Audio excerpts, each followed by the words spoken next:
मेरा सवाल ये है कि भगवान बुद्ध ने सब में अहम बात ये कही है कि आपको भगवान की या स्वर्ग, नरक, जन्नत जो भी है उस चीज की चिंता करने की जरूरत नहीं है। आपके हाथ में आपका जीवन है, वो जीवन आप कैसा उच्चतम महानतम बनाएंगे, इसी बात पे आप जोर दे दो। उच्चतम और महानतम जीवन कैसा होता है, एक उन्होंने उदाहरण दिया है कि आप खाना भी खाएंगे तो पके हुए फल का भोजन करो। जो फल झाड़ ने छोड़ दिया है तो आपके ऊपर कोई जंजीरें नहीं आएंगी। जो फल जो है वो झाड़ कभी वापस नहीं लेता, उन्होंने तो छोड़ दिया है, वही फल का भोजन करो। यहाँ तक भगवान बुद्ध ने कहा है कि आपको इस चीज की चिंता क्या है कि आप मरने के बाद स्वर्ग में जाएंगे, नरक में जाएंगे, भगवान के पास जाएंगे, भगवान यहाँ आएंगे, इसकी कोई चिंता ही नहीं है आपको। आपको आपका जीवन उच्चतम महानतम बनाने की यही चिंता होनी चाहिए। तो आप इस पे गौर करो। भाई साहब ने सवाल किया है कि भगवान बुद्ध ने ये कहा है, भगवान बुद्ध ने ये कहा है। भाई साहब, कोई भी बुद्ध की किताब में मैंने भगवान बुद्ध का नाम ही नहीं सुना है। बुद्ध को जानता हूं मैं, बुद्धा को जानता हूं, भगवान बुद्धा को नहीं जानता हूं। वो आप कहते तो, आप अगर गलत कहते तो मैं क्यों मानूं? क्योंकि आप अगर बुद्धा की टीचिंग्स पढ़ेंगे, बुद्धा की तालीमात पढ़ेंगे, बुद्धा ने कभी भगवान का जिक्र ही नहीं किया। बुद्धा ने कभी भी ईश्वर और भगवान का जिक्र नहीं किया। क्यों?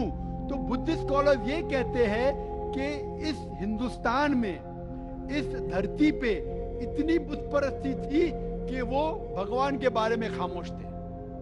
उनने ये भी नहीं कहा कि भगवान है और ये भी नहीं कहा कि भगवान नहीं है। तो आप अगर बुद्धा को भगवान बना दिए तो प्रॉब्लम है भाई साहब। इसके बाद डॉक्टर जाकिर नाइक ने उस शख्स से कहा कि आपने यकीनन बुद्धा की तालीमात का मुताला नहीं किया।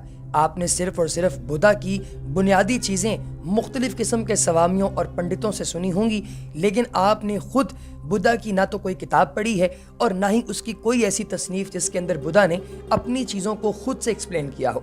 हमारा सबसे बड़ा मसला यह है कि हम कभी भी इल्म किताब से हासिल करने की कोशिश नहीं करते, बल्कि हमारी कोशिश ये होती है कि हम किसी मौलवी से, किसी स्वामी से या किसी पंडित से चीज़ें सीख लें और हम चीज़ की असल एसेंस तक पहुँच नहीं पाते।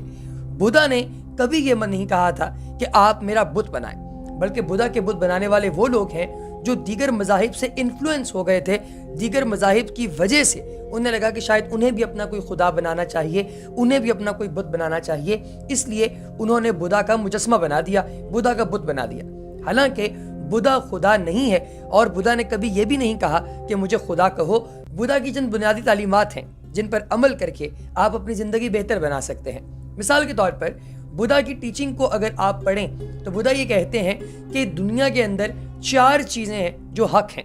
अब उनमें से सबसे पहली चीज़ जो हक है वो है कि धरती पर बहुत ज़्यादा दुख है। बुद्धा की 4 सच्चाइयों में से पहली सच्चाई तो ये हो गई कि दुनिया के अंदर बहुत ज़्यादा दुख है। दूसरी सच्चाई जो बुद्धा बयान करते हैं वो ये है कि ख्वाहिश दुनिया के अंदर बहुत ज़्यादा है, कि दुनिया में हर शख्स ज़्यादा से ज़्यादा की ख्वाहिश रखता है।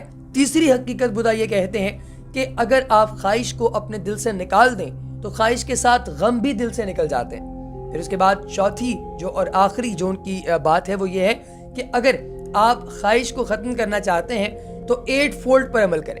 लेकिन डॉक्टर जाकिर नाइक ने कहा कि मुझे इस चीज़ पर एतराज़ है कि बुद्धा की तीसरी और चौथी जो हकीकत, जो सच्चाई है, इसके अंदर कॉन्फ्लिक्ट है, इसके अंदर इख्तिलाफ है कि अगर इंसान ख्वाहिश को दिल से निकाल दे तो उसके बाद वो 8 फोल्ड पर अमल ही क्यों करेगा?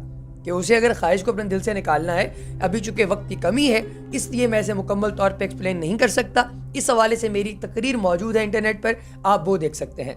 दोस्तों, इसके साथ ही इस गुफ्तगू का इख्तिताम हुआ। यकीनन आपको हमारी ये पेशकश पसंद आई होगी। इस तरह की और इन्फॉर्मेटिव और ज़बरदस्त वीडियोस लगातार देखने के लिए रिलीजन 72 को सब्सक्राइब करना और बेल आइकन पर क्लिक करना हरगिज़ ना भूलिएगा। आपसे मुलाकात होगी इंशाल्लाह अगली वीडियो में। तब तक के लिए दीजिए इजाज़त। अल्लाह हाफ़िज़।